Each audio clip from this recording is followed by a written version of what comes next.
राज्य व्यवस्था की जो हमारी श्रृंखला चल रही है उसमें हम लोगों ने भारतीय संविधान की प्रस्तावना को पढ़ना प्रारंभ कर दिया और उस क्रम में हमने संपूर्ण प्रभुत्व संपन्न नामक शब्द की व्याख्या कर ली है। अब अगला जो शब्द है हम लोगों का जो प्रस्तावना में लिखा हुआ है वो समाजवादी शब्द है। तो आज हम लोग विस्तार से समाजवादी शब्द की व्याख्या करने वाले हैं। तो अगर हम समाजवादी शब्द के बारे में व्याख्या करेंगे, पहले तो देखेंगे समाजवादी शब्द का अर्थ क्या होता है। समाजवाद शब्द का अर्थ जानने से पहले हम लोग उदारवाद को समझेंगे या पूंजीवाद को, उदारवाद या पूंजीवाद को समझेंगे, क्योंकि पूंजीवादी व्यवस्था या उदारवादी व्यवस्था की खामियों की वजह से ही समाजवाद शब्द सामने आया था या समाजवादी व्यवस्था सामने आई थी। जब हम लोग उदारवाद या पूंजीवाद पढ़ रहे होंगे तो उससे पहले हम लोगों को जानना पड़ेगा किसके बारे में, सामंतवादी व्यवस्था के बारे में, क्योंकि सामंतवादी व्यवस्था के क्रम में ही समाजवादी ये पूंजीवादी व्यवस्था या उदारवादी व्यवस्था उत्पन्न होती है और उदारवादी व्यवस्था की कमियों की वजह से समाजवादी व्यवस्था सामने आती है। इसके बाद हम लोग ये भी देखने का प्रयास करेंगे कि जब हम लोगों का संविधान बन के तैयार हुआ तो मूल संविधान में समाजवादी शब्द नहीं था, समाजवाद शब्द का उल्लेख हमारे मूल संविधान में नहीं था। तो ऐसा क्यों था? क्या उस समय हमें समाजवाद लक्ष्यों को प्राप्त करने के लिए कार्य नहीं करना था या फिर कोई और वजह था, ये देखेंगे। उसके बाद आगे चल के 42वें संविधान संशोधन के माध्यम से आगे चल के जोड़ा गया, तो आगे की वो परिस्थिति कौन सी थी कि जिसके चलते हमें समाजवाद शब्द को भारतीय संविधान की प्रस्तावना में जोड़ना पड़ गया। इन सब चीज़ों को देखेंगे और फिर इसके बाद एक चीज़ और देखेंगे कि जब हमने 1991 में LPG अपनाया, जब हमने उदारवादी व्यवस्था को अपनाया, तो क्या हम मान के चलेंगे कि जैसे ही हमने उदारवादी व्यवस्था को अपना लिया तो हम लोगों से समाजवाद दूर होता जा रहा है।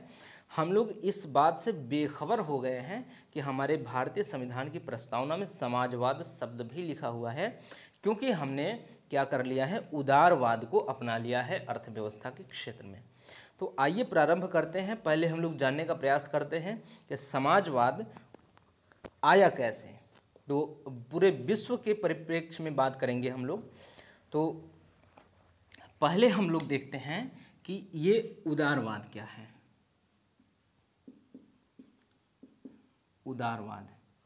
उदारवाद जानने से पहले हम लोग पहले सामंतवाद के बारे में देखने का प्रयास करेंगे। सामंतवादी व्यवस्था, इसको देखेंगे।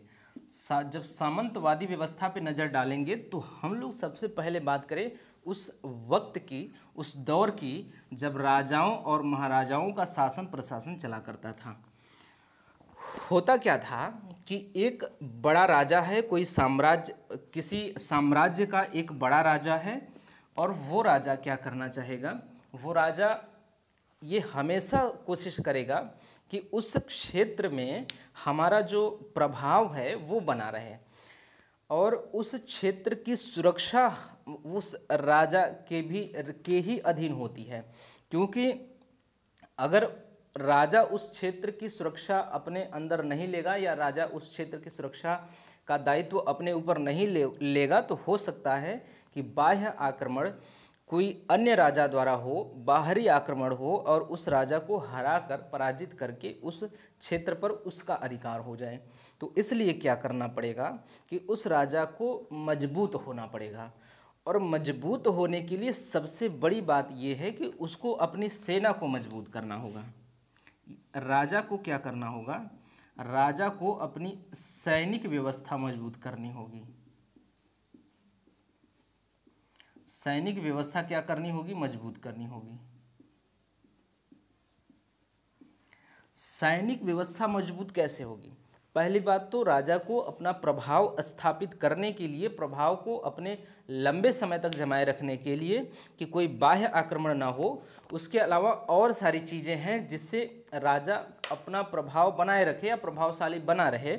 उसके लिए राजा को सबसे बड़ी चीज़ चाहिए, सैनिक व्यवस्था मजबूत होनी चाहिए। सैनिक व्यवस्था मजबूत रहने के लिए क्या चाहिए?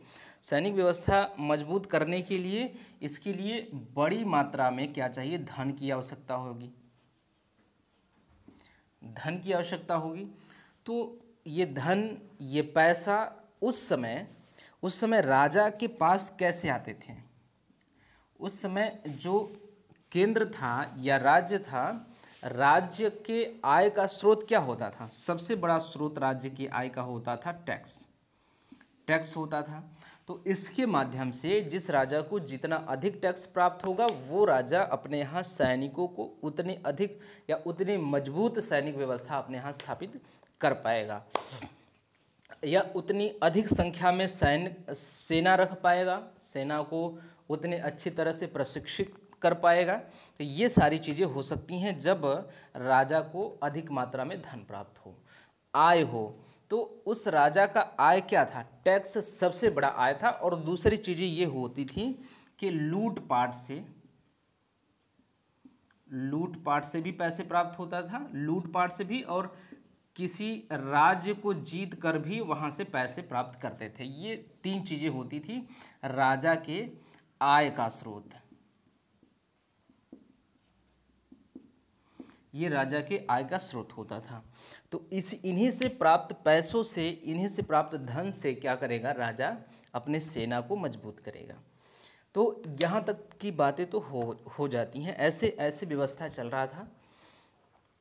तो धीरे धीरे क्या होता है कि जब राजा इतने प्रभावशाली नहीं होते हैं, जैसे महापद्मानंद या अशोक की बात कर लें, तो ऐसे राजा जो अपने पूरे क्षेत्र में अपना शासन प्रशासन सही ढंग से चला सके, उसके बाद अशोक के बाद ऐसे कम ही राजा आए जो ऐसा कर सके, अशोक की तरह कर सकते थे। तो होता क्या था कि वो राजा जब छोटे छोटे या कमज़ोर राजा होने लगे, जब कमज़ोर राजाओं का एक दौर आया, तो उस समय क्या होने लगा? देखिए, यहाँ तक की बातें हो गई। जब यहाँ पे राजाओं की स्थिति कमज़ोर होने लगी तो वो क्या करते थे? जैसे ये एक क्षेत्र है, इस क्षेत्र में यहाँ पे ये राजा है, कौन सा? मेन राजा है, जो बड़ा वाला राजा है, थोड़ा सा जो मुख्य राजा है। वो क्या करता था कि वो सौंप देता था यहाँ पे एक छोटे राजा को, क्या करता था? सौंप देता था। मान लीजिए ए राजा है, यहाँ पे बी है, सी है, डी, ई, ये सारे राजा छोटे छोटे राजा हैं, छोटे छोटे साम्राज्य हैं। तो इनको क्या करता था? ये सौंप देता था कि आप क्या करेंगे? आप अपने यहाँ से हमें टैक्स वसूलेंगे तो उसका कुछ प्रतिशत हमको सौंपेंगे। ये राजा द्वारा कह दिया जाता था कि आप क्या करेंगे? आप अपने यहाँ से वसूला गया टैक्स का कुछ प्रतिशत निर्धारित कर देता था, वो केंद्र में आपको पहुँचाना होगा। और बदले में राजा क्या करेगा कि आपको अपने आक्रमण से मुक्त रखेगा। अपने आक्रमण से क्या करेगा? मुक्त रखेगा। और दूसरी बात क्या है कि बाह्य आक्रमणों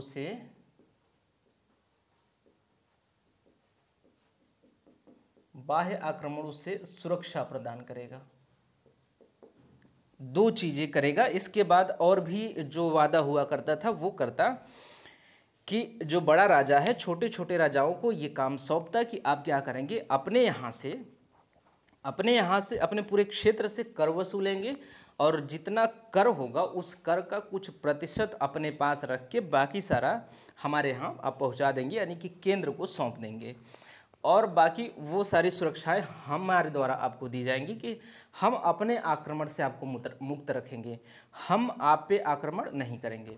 एक बात। और दूसरी बात ये है कि जब बाह्य आक्रमण होगा तो हम आपके तरफ से उस आक्रमण का सामना करेंगे, आक्रमण नहीं होने देंगे, आपकी सुरक्षा हमारा दायित्व हो जाएगा। तो ये हुआ, ऐसे ही बांट देते थे। और दूसरी व्यवस्था ये होती थी, क्या करते थे ये लोग कि ये जो राजा हैं ये मेन राजा है जो, ये क्या करेगा, ये मान लीजिए कि ABCDE हो गए, अब कुछ राज्य बचे हैं, FG बचा है, मान लीजिए H बचा है, ये सारे राजा बचे हुए हैं। तो इन पे क्या करता था, अटैक करता था।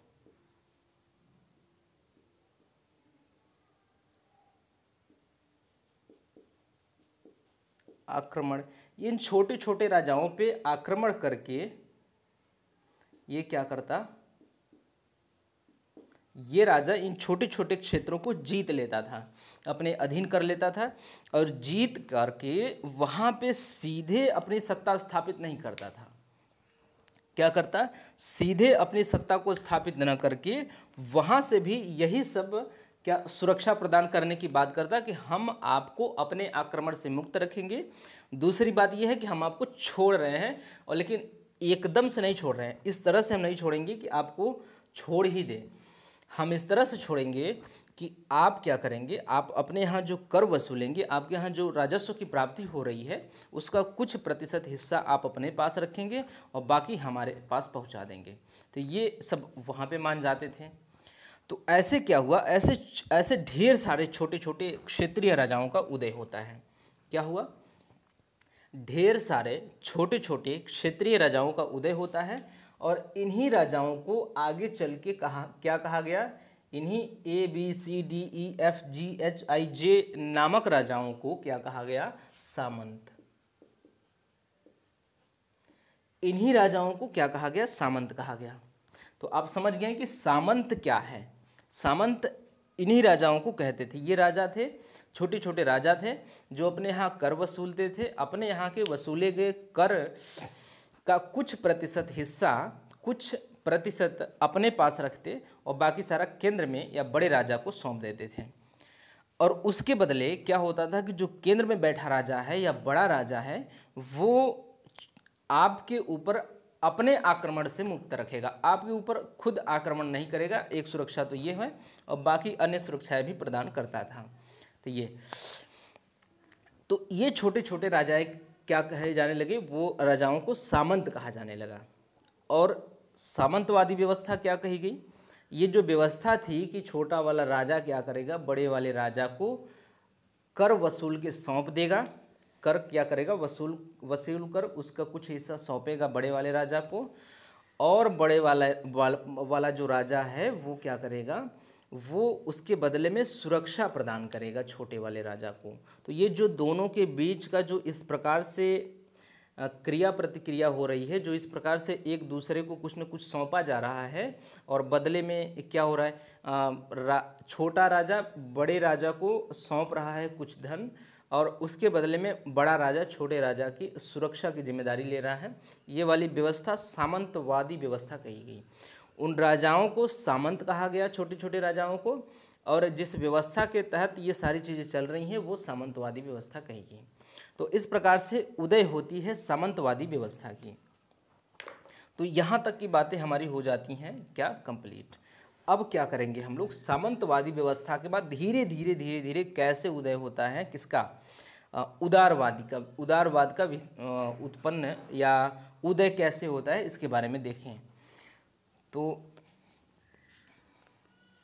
अब क्या हुआ, ढेर सारे सामंत अस्तित्व में आ जाते हैं आगे चल के।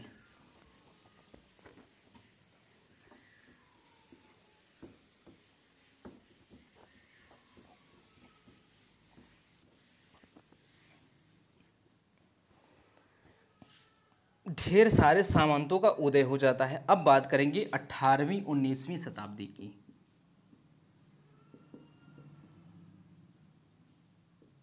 18वीं व 19वीं शताब्दी की बात करेंगे। यहाँ पे क्या होता है, 18वीं 19वीं शताब्दी तक आते आते धीरे धीरे क्या हुआ कि मशीनों का विकास हुआ। मशीनों का, नई नई तकनीकों का विकास होता है। धीरे धीरे क्या हुआ, तकनीकी विकास हुआ। धीरे धीरे तकनीकी विकास हुआ, और तकनीकी विकास से आधुनिक मशीनों का भी विकास हुआ। आधुनिक मशीनों का विकास प्रारंभ हुआ। अब इससे क्या हुआ, आधुनिक मशीनों के विकास के प्रारंभ से एक चीज होती है कि औद्योगिकरण को बढ़ावा मिला। औद्योगिकरण को यहाँ पे बढ़ावा मिलता है। अब देखिए कि हम लोग ये जानने का प्रयास करेंगे कि सामंतवादी व्यवस्था से उदारवाद का कैसे विकास होता है। तो 18वीं 19वीं शताब्दी में हमने देखा कि तकनीकी विकास होता है, तकनीकी विकास से धीरे धीरे आधुनिक मशीनों का विकास होता है, और जब आधुनिक मशीनों का विकास हुआ तो औद्योगिकरण हुआ, उद्योगों में तेजी से वृद्धि हो गई, क्योंकि आधुनिक प्रकार से आधुनिक मशीनों का विकास होता है और वो मशीनें क्या होती हैं, फैक्ट्रियों में लगाई जाती हैं। जब फैक्ट्रियों में लगाई जाती हैं तो जो उत्पादन है, उत्पादन शुल्क जो है, उत्पादन जो मूल्य है, उत्पादन करने में किसी वस्तु को उत्पादित करने में जितना पैसा लगता है वो पैसा कम होता गया, और जब पैसा कम हुआ तो फ़ायदा अधिक हुआ। जब फ़ायदा अधिक हुआ तो धीरे धीरे लोग उद्योग, इस तरह से धीरे धीरे लोग उद्योगों की ओर आकर्षित होते गए, क्योंकि फ़ायदा बढ़ने लगा धीरे धीरे।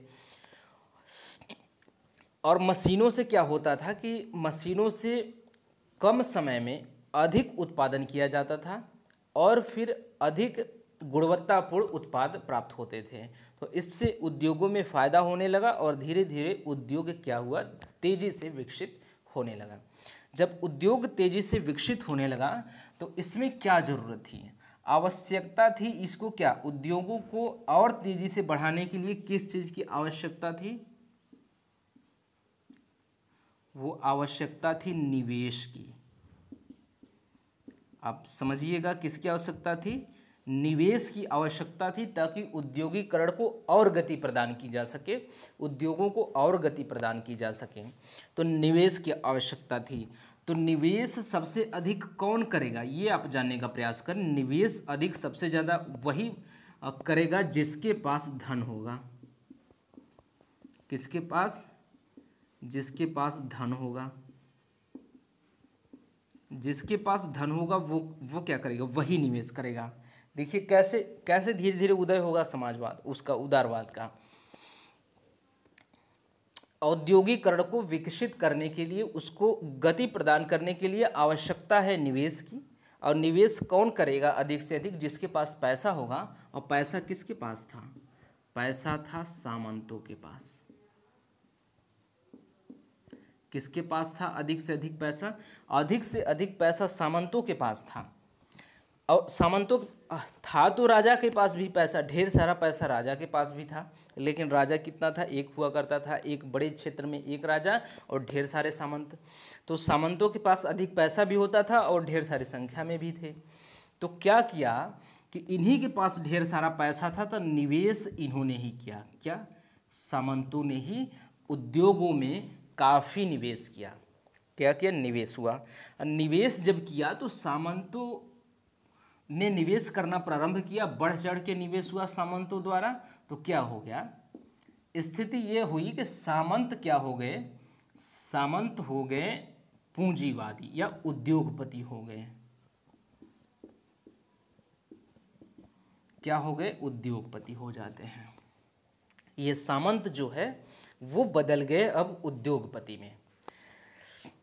अब देखिए, उद्योगपति तो हो गए सामंत, अब क्या जरूरत थी, अब उद्योगपतियों की आवश्यकता, उनका उद्देश्य ये होता है कि अधिक से अधिक मुनाफा क्या कराया जाए, कमाया जाए, अधिक से अधिक मुनाफा कमाया जाए। तो इसके लिए क्या क्या होगा, देखिए अब उद्योगों को अब आवश्यकता थी निवेश की, निवेश हो गया। निवेश होने से सामंतों ने, निवेश की आवश्यकता थी तो जिसके पास अधिक धन होगा वही निवेश अधिक से अधिक करेगा। और जब निवेश, जिसके पास पैसा होगा, तो पैसा किसके पास था, सबसे अधिक पैसा किसके पास था, तो सामंतों के पास था। तो सामंतों ने क्या किया, बढ़ चढ़ के निवेश किया उद्योगों में और आगे चल के ये बन गए उद्योगपति। यहाँ तक की बातें क्लियर हैं, एकदम साफ। अब आगे बढ़ते हैं और हम एक आवश्यकता उद्योगों को विकसित करने के लिए और थी, वो क्या थी कि लोगों को स्वतंत्र करना था। जब तक लोग स्वतंत्र नहीं होंगे तब तक नवाचार उद्योगों को विकसित करने के लिए एक चीज की और आवश्यकता होती है। किस चीज की आवश्यकता होती है? ये होती है क्रियाशीलता की। किसकी? क्रियाशीलता नहीं, उद्योगों को आवश्यकता होती है किसकी? मान लीजिए कि जैसे इनोवेशन की आवश्यकता होती है। इनोवेशन की आवश्यकता होती है, मतलब इस क्षेत्र में नए नए क्या हो, वो आविष्कार हो, आविष्कार की आवश्यकता होती है, नए नए आविष्कारों की आवश्यकता होती है।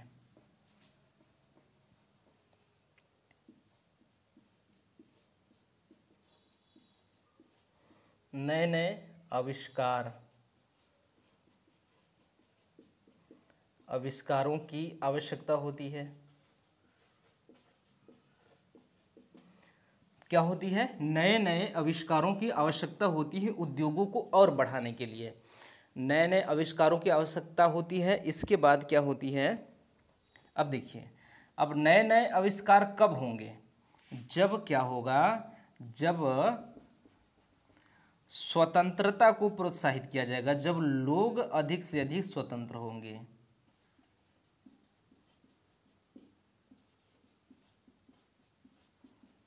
लोग स्वतंत्र होंगे तब जाके नए नए आविष्कारों की पूर्ति हो पाएगी। नए नए आविष्कार तब किए जाएंगे जब लोग स्वतंत्र होंगे। अब ऐसे देखिए, जैसे कोई व्यक्ति अगर है और वो क्या करता है, किसी जगह काम करता है, मान लीजिए पत्थर ही तोड़ रहा है, वो व्यक्ति पत्थर तोड़ रहा है और उसको क्या करना है कि बड़ा बड़ा चट्टान है, बड़ा बड़ा पत्थर है और उसको पत्थर को तोड़ तोड़ के इतना बड़ा बड़ा छोटा छोटा करना है ताकि सड़कों का निर्माण हो सके। इसके लिए उसे काम पे लगाया गया है। अब क्या है कि उसका मालिक क्या कहे कि तुम पत्थर ऐसे ही तोड़ोगे जैसे मैं बता रहा हूँ, जैसे सब तोड़ रहे हैं। एक बड़ा पत्थर लोगे और छोटे वाले पत्थर को पीट पीट के तोड़ोगे, इतना बड़ा बड़ा करोगे, तुमको ऐसे ही करना है। और दूसरी बात, उसको इस बात की और नए नए आविष्कारों की आवश्यकता के साथ साथ लोगों को सुविधाएं देनी होंगी, लोगों को सुविधा देनी होगी, सुविधा बढ़ानी होगी, ये चीज़ भी होगा। अब क्या होगा कि उसको, उस व्यक्ति को कहा जाए कि तुम क्या करो कि तुम ऐसे ही पत्थर तोड़ो जैसे लोग तोड़ रहे हैं, ऐसे ही तोड़ो, तुम अपने से दिमाग कुछ नहीं लगाओगे, तुमको जो काम कहा जा रहा है वो करो। और दूसरी बात कि वो चाहे जितना काम कर दे, उसको पैसा दिन भर का उतना ही मजदूरी दिया जाएगा। अगर दिया जाए, उसको अधिक से अधिक सुविधाएं प्रदान न की जाए तो वो क्या करेगा? उसको एक तो ये कहा जाएगा तुम ऐसे ही पत्थर तोड़ो, अपना दिमाग लगाने की कोई ज़रूरत नहीं है। और दूसरी बात ये कि उसको 12 घंटे काम कराने पे पैसा उतना ही दिया जा रहा है और कोई सुविधा नहीं दी जा रही, तो वो क्या करना चाहेगा? वो क्या करेगा कि वो किसी न किसी तरह से अपना 12 घंटा पूरा करना चाहेगा। वो काम करने पे फोकस कम करेगा, काम करने पे उसका ध्यान कम रहेगा और सबसे ज़्यादा ध्यान इस बात पे रहेगा कि कैसे करके उसका 12 घंटा पूरा समाप्त हो। और वो 12 घंटा समाप्त होने के बाद वो घर चला जाए, और घर जाने के बाद काम पर से दिमाग हटा ही लेगा कि कैसे काम किया जाए, क्योंकि वैसे ही कल भी जाके पत्थर तोड़ना है, बड़े पत्थर से छोटे पत्थर को तोड़ना है, ऐसा होगा। अगर इसी के उल्टा किया जाए कि व्यक्ति को ये कह दिया जाए कि तुम्हें बस ये करना है कि पत्थर तोड़ना है, अब तुम चाहे जैसे तोड़ो, तुम्हारी मर्जी, तो वो क्या करेगा? और उसको कह दिया जाए कि जितना अधिक पत्थर तोड़ दोगे उतना अधिक तुम्हें पैसा मिलेगा, उतनी अधिक तुम्हें सुविधाएं मिलेंगी, तो वो क्या करेगा कि कम समय में अधिक काम करने की तकनीकी ढूंढने का प्रयास करेगा, क्योंकि वो चाहेगा कि 12 घंटे में हम ढेर सारे पत्थर तोड़ डालें, ढेर सारे पत्थर तोड़ डालें, ताकि क्या हो कि उसका पैसा जो है अधिक से अधिक मिले। तो इस प्रक्रिया में वो किसी न किसी तकनीकी को ढूंढ निकालेगा कि हम क्या करें कि हम कम समय में 12 घंटे में अधिक से अधिक पत्थर तोड़ें और इससे हमें अधिक से अधिक लाभ हो, अधिक से अधिक पैसा हम कमा के जाएं। इस बात पे ध्यान वो केंद्रित नहीं रखेगा कि कैसे हम पूरा का पूरा दिन ख़त्म कर दें या अपने काम करने का जो घंटा निर्धारित है उसको पूरा करें। इसके बजाय वो ये सोचेगा कि हम कितना अधिक काम कर दें और कितनी आसानी से कितना जल्दी कर दें। इससे क्या होगा, इससे नई नई तकनीकों का विकास होगा और इसी से उद्योगों का विकास होगा। तो इसकी भी आवश्यकता थी। किसकी आवश्यकता थी? स्वतंत्रता की। तो कहा गया कि स्वतंत्र करना होगा व्यक्तियों को, उद्योगों को स्वतंत्र करना होगा राज्य से। क्या करना होगा? उद्योगों को स्वतंत्र करना होगा। उद्योग स्वतंत्र होने चाहिए, उद्योगों पे किसी का नियंत्रण नहीं होना चाहिए। देखिए क्या होना चाहिए कि उद्योगों पर किसी का नियंत्रण नहीं होना चाहिए। इस बात को आप याद रखिए। अब जब ये कहा गया कि उद्योगों पर किसी का नियंत्रण नहीं होना चाहिए, तो सीधी सी बात है, ये कहा गया राज्य से कहा गया कि आप उद्योगों पर अपना नियंत्रण जो स्थापित किए हुए हैं उसको कम कर दीजिए। क्या हो कि उद्योगों पर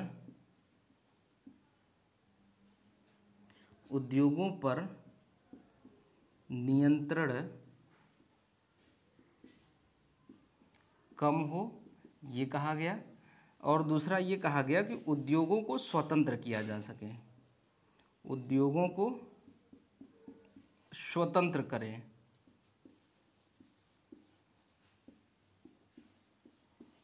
इससे क्या होगा? इसी से उद्योग क्या होगा? विकसित होगा। इसी से उद्योग विकसित होगा जब उद्योगों पर नियंत्रण कम होगा और स्वतंत्र कर दिया जाएगा। तो इससे क्या हुआ कि ये कहा गया कि उद्योगों पर या उत्पादन के क्षेत्रों पर क्या है, उत्पादन के साधनों पर, उत्पादन के साधनों पर राज्य का नियंत्रण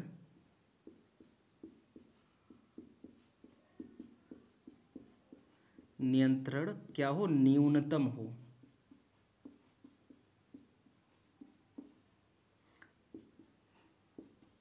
राज्य का नियंत्रण न्यूनतम हो। निजी लोगों के हाथों में उत्पादन के साधन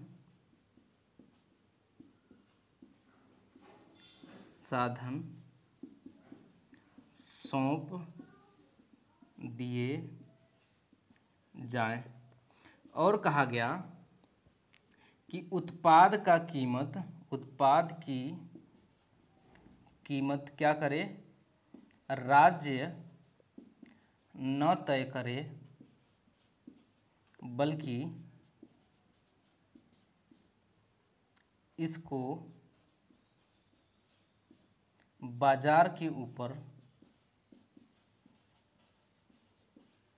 छोड़ दिया जाए, जैसा बाजार वैसा कीमत। तो ये सारी चीज़ें, इसके अलावा ये और सारी चीज़ें कही गई कि ये सारी चीज़ें होनी चाहिए, जिससे क्या होगा? उद्योगों का विकास होगा। तो उत्पादन के साधनों पर राज्य का नियंत्रण न्यूनतम हो, निजी लोगों के हाथों में उत्पादन के साधन सौंप दिए जाएं, अधिक से अधिक निजी लोगों के हाथों में सौंपे जाएं। और क्या हुआ? उत्पादन की कीमत राज्य क्यों तय करेगा? राज्य न तय करे, वो बाजार के ऊपर सौंप दिया जाए कि बाजार तय करेगा कि इस उत्पाद की कीमत कितनी होनी चाहिए। ये कौन तय करेगा? ये करेगा बाजार तय करेगा। इसके बाद राज्य एक रेगुलेटर मात्र है, राज्य एक नियामक संस्था की तरह काम करेगा।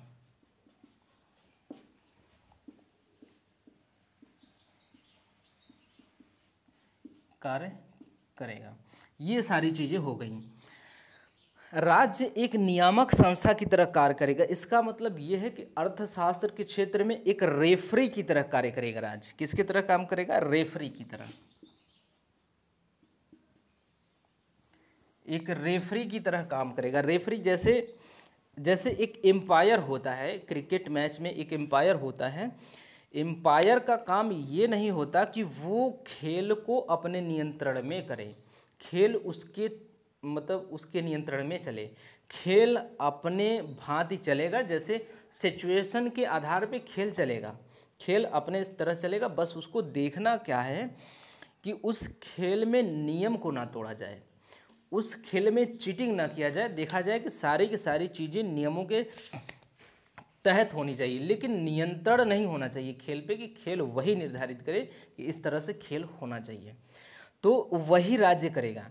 राज्य क्या करेगा, नियमों को तोड़ने से रोकेगा, और जो नियम तोड़ेगा उसके लिए सजा का प्रावधान करेगा। राज्य ये नहीं तय करेगा कि अर्थ के बाजार में वस्तुओं की कीमत कितनी होनी चाहिए, वस्तुओं का उत्पादन कितना होना चाहिए, और फिर जो उत्पादन के साधन हैं उन पे राज्य का नियंत्रण हो, ऐसा नहीं होना चाहिए। राज्य एक राजनीतिक क्षेत्र से संबंधित है तो उसकी भूमिका राजनीति तक होनी चाहिए, और जो आर्थिक क्षेत्र है वो सारी चीज़ें प्राइवेट लोगों के या निजी लोगों में सौंप दिया जाए। तो यहीं से ये उत्पन्न होता है, क्योंकि ये सारी चीज़ें होंगी तभी उद्योगों को एक विकसित होने का मौका मिलेगा, उद्योगों को एक गति प्रदान होगी। क्या होगा, ये सारी चीज़ें होंगी तब। यहीं से इसी व्यवस्था को क्या कहा जाता है, इसी व्यवस्था को उदारवादी कहा जाता है। उदारवाद या पूंजीवाद। पूंजीवाद, इसी को तो पूंजीवाद कहा जाता है। पूंजीवाद इसी को तो कहा जाता है, राज्य की भूमिका कम हो। ये सारी, ये 1 2 3 4 5 ये जितनी विशेषताएं हैं, इन विशेषताओं को ही ये पूंजीवादी व्यवस्था की विशेषताएं हैं। तो यहाँ से पूंजीवाद का विकास होता है धीरे धीरे, सामंतवाद से आगे बढ़ते बढ़ते। इस प्रकार से क्या हुआ कि पूंजीवाद का विकास हुआ, इस व्यवस्था का विकास हुआ, और इस व्यवस्था के तहत क्या हुआ, सारी चीज़ें संचालित होने लगी और चीज़ें आगे बढ़ने लगी विश्व में। आगे बढ़ते बढ़ते होता गया कि इस तरह से होता गया कि विकास हुआ समाजवाद का, और समाजवाद में खामियां किस प्रकार से देखने को मिली, अब हम ये देखने का प्रयास करेंगे।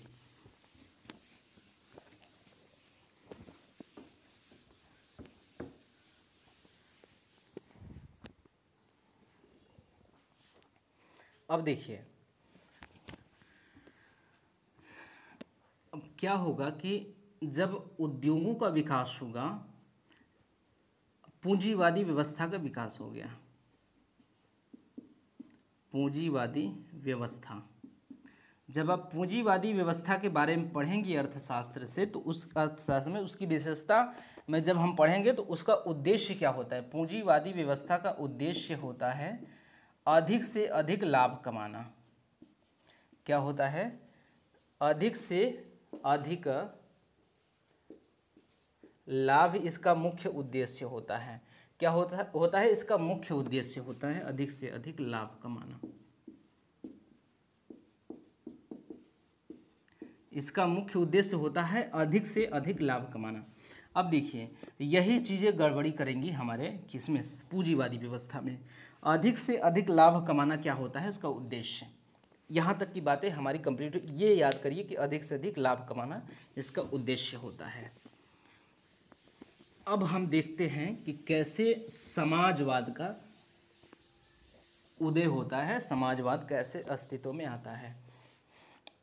अधिक से अधिक लाभ कमाने के लिए लोग करेंगे क्या, इस पे पहले नज़र डालेंगे, और इस पे नज़र डालने से पहले हम देखेंगे उत्पादन के कारक। उत्पादन के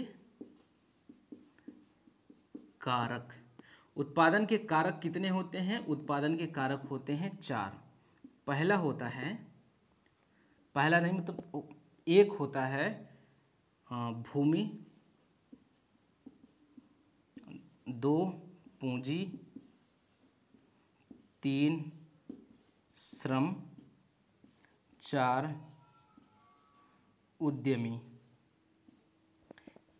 अब देखिए, ये 4 चीज़ें होनी चाहिए। एक किसी वस्तु के उत्पादन के लिए ये 4 चीज़ें होनी आवश्यक हैं।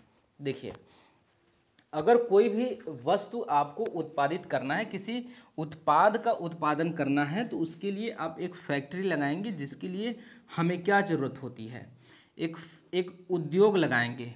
उत्पादन के लिए एक फैक्ट्री लगाएंगे। ये ले लीजिए, मान लीजिए हमें फैक्ट्री लगाना है, तो इसके लिए क्या चाहिए, इसके लिए चाहिए ज़मीन, भूमि चाहिए इस फैक्ट्री को लगाने के लिए।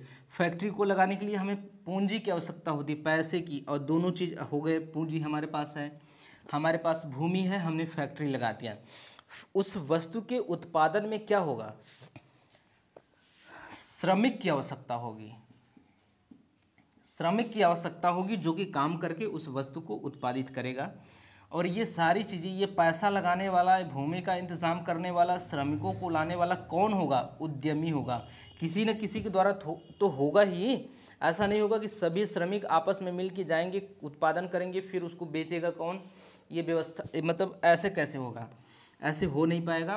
किसी न किसी उद्यमी की आवश्यकता होती है। तो अब देखिए, भूमि जब होगा, लिया जाएगा फैक्ट्री के लिए, तो भूमि के बदले क्या दिया जाएगा, किराया। पूंजी के बदले क्या दिया जाएगा, ब्याज, ये चुकाया जाएगा ब्याज। श्रमिकों को क्या चुकाया जाएगा, वेतन। उद्यमी क्या अपने आप को लेगा, लाभ। ये सारी चीज़ें मिलके होती हैं उत्पादन या कारक, इसको कहते हैं कारक लागत। यही लागत होता है किसी वस्तु के उत्पादन में। किराया जितना लगा है, मान लीजिए कि किसी वस्तु के वस्तु ए है, मान लीजिए ए वस्तु है, मान लीजिए एक पेन है, एक क्या है, पेन। पेन के उत्पादन में हमने भूमि लिया, फैक्ट्री पूंजी लगाया, फैक्ट्री लगा दिया, श्रमिकों को कर दिया, उद्यमी द्वारा सब चीज़ें कर दी गई। भूमि किराया कितना है, भूमि का किराया मान लीजिए कि पेन को उत्पादन करने में भूमि का किराया है 10 रुपये। ब्याज कितना दिया गया, 5 रुपये दिया गया। वेतन कितना दिया गया, 10 रुपये। इसने लाभ किया कितना लिया, 5 रुपये। इन सारे चीज़ों को जोड़ दीजिए, कुल मिला के 30 रुपये का ये पेन बिकेगा। ये पेन कितने का बिकेगा, 20 रुपये, क्योंकि किराया लग गया 10 रुपये, 5 रुपये ब्याज लग गया इसको उत्पादन करने में, वेतन दिया गया श्रमिकों को, और जो उद्यमी इतना सब कर रहा है वो लाभ भी तो लेगा, वो 5 रुपये लाभ लेगा। कुल मिला के 30 रुपये की ये पेन तैयार हो जाती है और बाज़ार में 30 रुपये की बिकने वाली है। अब देखिए, अब यहाँ पे अगली स्थिति क्या कर दी जाए कि किराया क्या किया जाए। किराया भूमि जो है किसानों से लिया जाए, किसानों से भूमि लिया जाए, छोटे छोटे किसानों से, गरीबों से उनकी भूमि लिया जाए, और उनसे किराया क्या कर दिया जाए, उनको किराया दे दिया जाए क्या, 5 रुपये। ब्याज मान लीजिए कि 5 रुपये ही दे दिया जाए। वेतन जो है श्रमिकों को क्या कर दिया जाए, 5 रुपये दे दिया जाए। और लाभ ये क्या लेगा, कितना ले पाएगा लाभ, वस्तु को 30 रुपये में ही जाना है, तो 5 5 10 5 3 15। अब इसको क्या होगा, 15 रुपये का लाभ हो जाएगा, तब भी वस्तु क्या होगी, 30 रुपये की बिकेगी। इसको क्या होगा, लाभ 15 रुपये का होगा। लाभ क्या होगा, बढ़ जाएगा। लाभ क्या हुआ, बढ़ गया। कैसे लाभ बढ़ा, देखिए अब पूंजीवादी व्यवस्था का क्या अर्थ, मतलब पूंजीवादी या उदारवादी व्यवस्था में होता क्या है कि उद्योगपति लाभ कमाने के लिए ही काम करते हैं। तो उस समय क्या हुआ कि लाभ कमाने के लिए यही तरीका अपनाया गया कि उत्पादन की लागत में कम कर दी जाए। उत्पादन का लागत यही है, ये है उत्पादन का लागत, ये इतना तक उत्पादन का लागत है, ये सारी चीज़ें, और उत्पादन की लागत में कम कर दिया जाए इन तीनों चीज़ों में, तो ये चीज़ बढ़ जाएगा अपने आप। वस्तु को उतने दाम पे ही बेचना है हमें, तो और लेकिन हमको लाभ और अधिक कमाना है, तो इन तीनों चीज़ों में कमी कर सकते हैं आप, इस ये अपने आप बढ़ जाएगा। तो हमने यहाँ पे इन तीनों चीज़ों में कमी किया, और यहाँ पे 15 रुपये लाभ हो गया, 5 रुपये से बढ़ के 10 रुपये अधिक लाभ होता गया। लेकिन इसमें हुआ क्या, इतनी प्रक्रिया में आप देखेंगे कि वेतन में कमी हुआ श्रमिकों पे, और यहाँ पे आप देखेंगे कि भूमि जो किसानों की है, छोटी छोटी किसानों के, किसान और किसान व श्रमिक, ये क्या हो गए, ये हो गए शोषित। क्या हो गए, किसान और श्रमिक हो जाते हैं शोषित, शोषण के शिकार हो जाते हैं। इस प्रक्रिया में पूंजीवादी व्यवस्था में जो ये व्यवस्था का उद्देश्य है कि अधिक से अधिक लाभ कमाना, इस उद्देश्य के चलते किसान और श्रमिक क्या होते हैं, वो शोषित हो जाते हैं। अब देखिए, अब यहाँ से अब आप समझिए कि एक दौर था कि किसानों का शोषण बढ़ चढ़ के होने लगा। किसानों को अधिक से अधिक, किसानों से मतलब इनसे श्रमिकों से अधिक काम लिया जाने लगा और कम से कम वेतन दिया जाने लगा।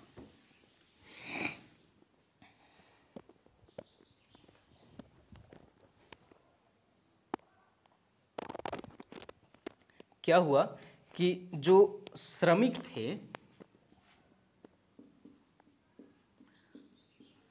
थे इनको अधिक से अधिक काम लिया जाने लगा, अधिक से अधिक काम, बदले में कम से कम वेतन, जिससे पूंजीपतियों को अधिक से अधिक फायदा हो सके।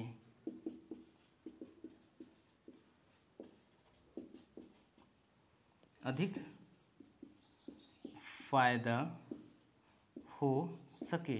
अब इसमें है क्या, देखिए, अधिक से अधिक फायदा कमाना ही तो उद्देश्य है पूंजीवादी व्यवस्था का। पूंजीवादी व्यवस्था का उद्देश्य क्या है, उद्देश्य है अधिक से अधिक लाभ कमाना,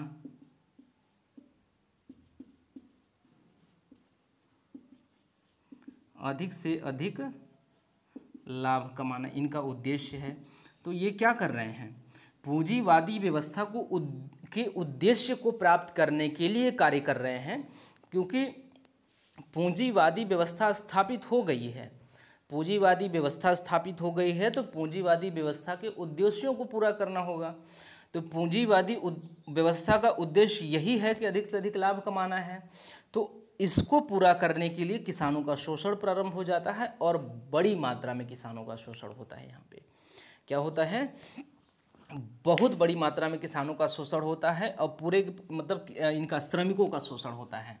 श्रमिकों का शोषण बहुत बड़ी मात्रा में होता है, अधिक से अधिक काम लिया जाता है इनसे और कम से कम क्या होता है, वेतन दिया जाता है।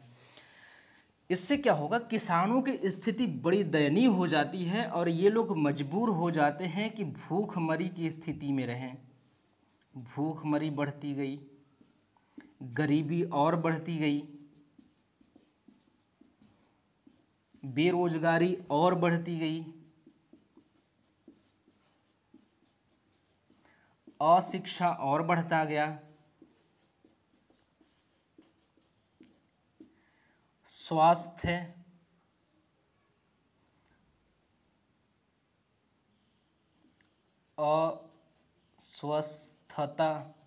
अस्वस्थता बढ़ती गई, असमानता बढ़ती गई,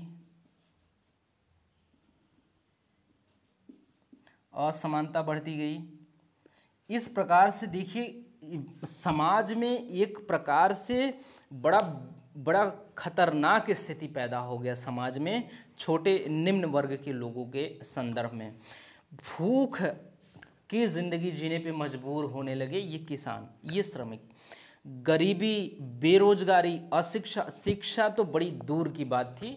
जब इस समय ऐसी स्थिति आ गई थी, शिक्षा के लिए सोच भी नहीं सकते थे, जबकि वो मतलब अब इनका मानसिकता ऐसा ही हो गया था, उनको लगने लगा था कि हम लोग पैदा ही इसलिए हुए हैं कि हम लोगों को क्या करना है, शोषण होना है, हम लोगों का शोषण होना है। ये बात बल्कि इन लोगों का भविष्य हो गया था। इन लोगों को ये चीज़ एकदम दिमाग में बैठ गया था कि हम लोग पैदा ही इसलिए हुए हैं कि बड़े लोग हमारा शोषण कर सकें। ऐसी स्थिति आ गई थी समाज में।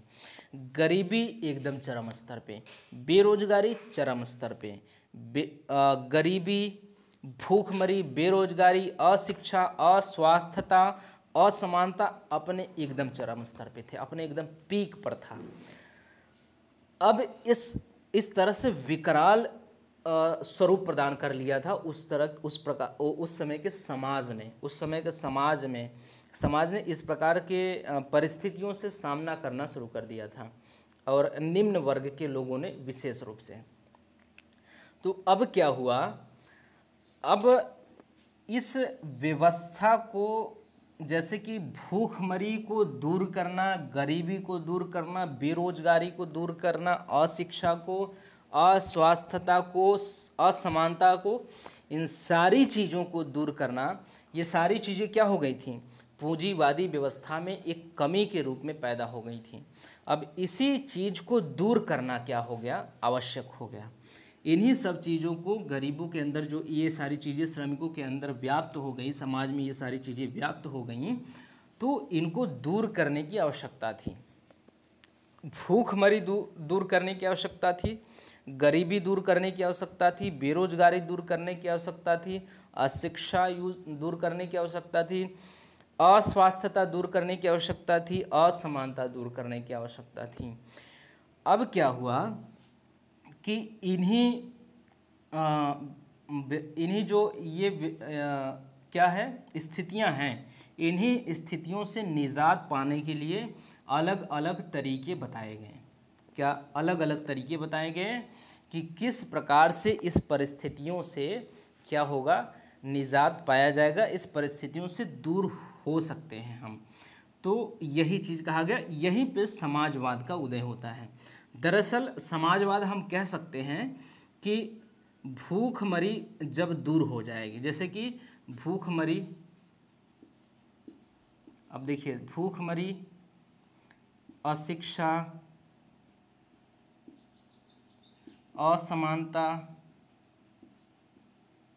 असमानता क्या हो, दूर हो जाए, गरीबी दूर हो जाए, बेरोजगारी दूर हो जाए, ये सारी चीज़ें अगर दूर हो जाएंगी, समाप्त हो जाएंगी, तब आएगा समाजवाद। लोगों को आवास मिले लोगों को,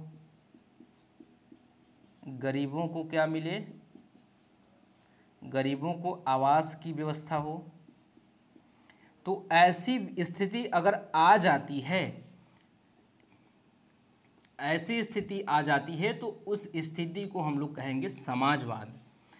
और जब हम भूखमरी, गरीबी, ये सब सारी चीज़ें दूर कर लें, गरीबी दूर करना क्या है, समाजवाद का लक्ष्य है। मतलब भूखमरी दूर करना समाजवादी लक्ष्य है, बेरोजगारी दूर करना समाजवादी लक्ष्य है, गरीबी दूर करना समाजवादी लक्ष्य है, असमानता दूर करना समाजवादी लक्ष्य है, अशिक्षा, अस्वास्थ्यता दूर करना समाजवादी लक्ष्य है। और जब ये सारी चीज़ें दूर हो जाएंगी तो समाजवाद आ जाएगा। इस प्रकार से समाजवाद का उदय होता है।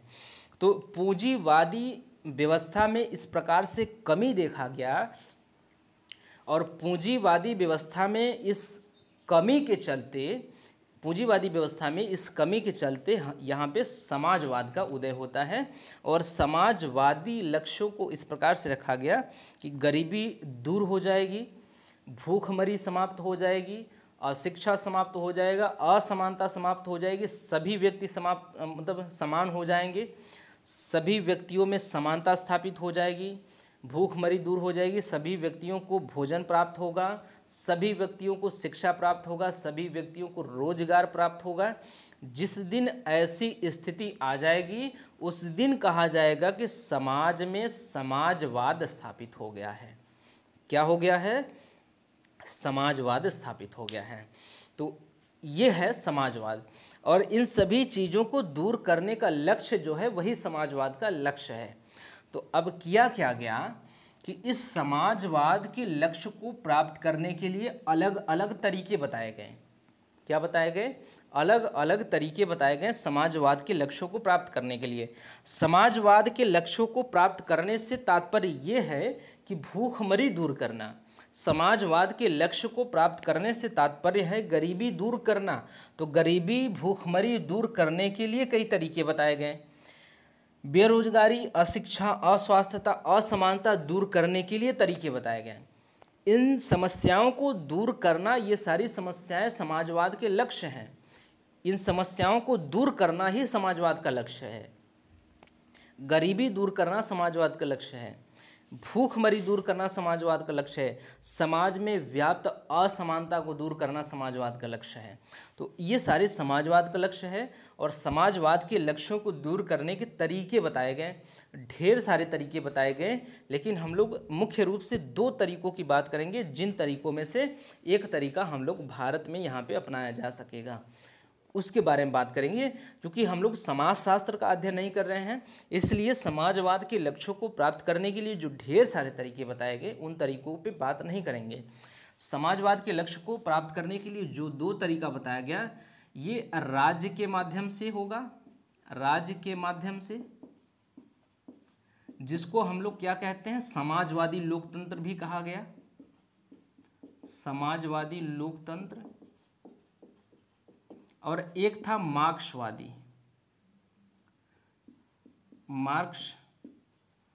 मार्क्सवादी समाजवाद। तो ये क्या था, ये हिंसात्मक समाजवाद था, हिंसात्मक समाजवाद। थोड़ा सा हम लोग क्या देख लेंगे, माओवाद के बारे में। ये भी माओवाद, ये माओवाद भी एक शाखा है जो भारत में काम कर रही है। ये समाजवाद के लक्ष्यों को प्राप्त करने के लिए ये शाखा है। तो यहाँ तक होती है समाजवाद के बारे में, यहाँ तक की बात है कि समाजवाद अस्तित्व में कैसे आ गया और समाजवाद के जो लक्ष्य हैं वो कौन कौन से हैं। तो समाजवाद के लक्ष्य हैं भूखमरी दूर करना, समाजवाद का लक्ष्य है गरीबी दूर करना, समाजवाद का लक्ष्य है बेरोजगारी दूर करना, समाजवाद का लक्ष्य है अशिक्षा, अस्वास्थ्यता और असमानता को दूर करना। ये सारी चीज़ें समाजवाद के लक्ष्य हैं। जिस दिन गरीबी दूर हो जाएगी, जिस दिन अशिक्षा दूर हो जाएगी, जिस दिन सभी व्यक्ति समान हो जाएंगे, जिस दिन सभी व्यक्तियों को भोजन मिलने लगेगा खाने के लिए, कोई व्यक्ति भूख के मारे नहीं मरेगा, कोई व्यक्ति अस्वस्थ नहीं रहेगा, सभी व्यक्ति समान हो जाएंगे, उस दिन कहा जाएगा कि अब समाज में या विश्व में या इस स्थान विशेष में समाजवाद आ गया है। तो यहाँ तक की बातें हमारी समाजवाद के संदर्भ में हो जाती है कंप्लीट। अब चूंकि ज़्यादा समय नहीं रह गया है, इसलिए समाजवाद के जो टॉपिक नामक, जो समाजवाद नामक टॉपिक है, इसको यहीं पे हम लोग रोकेंगे और अगली वीडियो में हम वहाँ पे देखेंगे कि समाजवाद अब भारत किस तरीकों को अपनाता है, राज्य के माध्यम से समाजवादी लोकतंत्र को अपनाता है या मार्क्सवादी या हिंसात्मक समाजवाद को भारत अपनाता है। किसके लिए? भूखमरी, गरीबी, बेरोजगारी को दूर करने के लिए। क्योंकि हम देखते हैं कि जैसे ही भारत आज़ाद होता है, भारत के आज़ाद होने के बाद आप देख सकते हैं सारी की सारी जो विशेषताएं पड़ी हुई हैं, जो खामियां पड़ी हुई हैं, वो सारी चीज़ें व्याप्त होती हैं भारत में। जब भारत आज़ाद होता है, भारत के आज़ादी के समय ये सारी की सारी कमियां व्याप्त होती हैं। तो इन सभी को दूर करना समाजवादी लक्ष्य होता है। तो भारत भी इन सभी को दूर करने का प्रयास करेगा। इसका मतलब समाजवादी लक्ष्यों को प्राप्त करने का प्रयास करेगा। तो समाजवादी लक्ष्य को प्राप्त करने के लिए तरीके बताए गए। तो समाजवादी लक्ष्य को प्राप्त करने के लिए कौन सा तरीका अपनाएगा? ये दूसरी बात ये होगी कि क्यों जो भारतीय संविधान बन रहा था, तो मूल संविधान में क्यों नहीं लिखा गया समाजवादी लक्ष्य को प्राप्त करना है। समाजवादी शब्द या समाजवाद शब्द भारत के मूल संविधान में क्यों नहीं लिखा गया? क्या उस समय हमें इन सब चीज़ों को दूर करने की आवश्यकता नहीं थी? या थी तो क्यों नहीं लिखा गया? और फिर कैसे इन सब चीज़ों को प्राप्त करने के प्रयास किए गए ये। और दूसरी बात कि ऐसी कौन सी परिस्थिति आ गई कि 42वें संविधान संशोधन करना पड़ा, और यहाँ तक कि 42वां संविधान संशोधन इतना बड़ा संशोधन था पूरे इतिहास में कि 42वें संविधान संशोधन को एक छोटा संविधान कहा जाता है, मिनी संविधान कहा जाता है, क्योंकि इस संशोधन में इतने अधिक प्रावधान थे कि किसी एक छोटे देश का संविधान तैयार हो जाएगा। 42वें संविधान संशोधन, इतना ढेर सारा प्रावधान था, तो इतना बड़ा संशोधन करने की आवश्यकता क्यों पड़ी, और इतने बड़े संशोधन में समाजवाद को जोड़ा गया, उसके पीछे का कारण क्या था, समाजवाद को क्यों जोड़ा गया, आगे चल के क्यों नहीं जोड़ा गया, उसी समय इन सारी चीज़ों पे चर्चा होगी। फिर इस पे भी हम बात करेंगे, जैसा कि हम लोगों ने इस क्लास के पहले ही बताया कि भारत ने जब उदारवादी नीति अपनाई, जो हम लोग जिसको पूंजीवादी नीति कहते हैं, पूंजीवादी व्यवस्था अपनाई या उदारवादी नीति को भारत ने अपना लिया, तो हमारा समाजवाद कहाँ गया? क्या हम लोगों ने अपने समाजवाद को ताक पे रख दिया? समाजवाद को हम लोग भूल गए, जो कि हम लोगों ने भारतीय संविधान की प्रस्तावना में लिखा हुआ है 42वें संविधान संशोधन के माध्यम से। क्या हम उस समाजवाद को भूल गए हैं उदारवाद या पूंजीवादी व्यवस्था को अपनाने के बाद? इस सारी चीज़ों पे हम लोग अब चर्चा करेंगे अगले क्लास में, क्योंकि समय होने वाला है समाप्त।